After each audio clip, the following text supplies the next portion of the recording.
Hi guys, naglata dahil ko bahog sa baboy guys. Bitaw guys, oy. Ginakaon ni namo guys. Mao nga ang mga Korean guys, nindot sila og kotes kay tanan sagbot ilang ginakaon. Ini guys, oh. Ano ni siya? Radish ni siya guys, oh.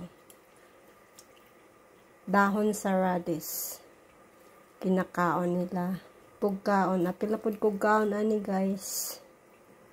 Mao nang mga Korean hamis og kotes kay mahilig sila og mga gulay guys, mga sagbot guys diri sa Korea. Makaon guys. Kinakaon nila kaya ayan, magaganda, malulusog sila guys.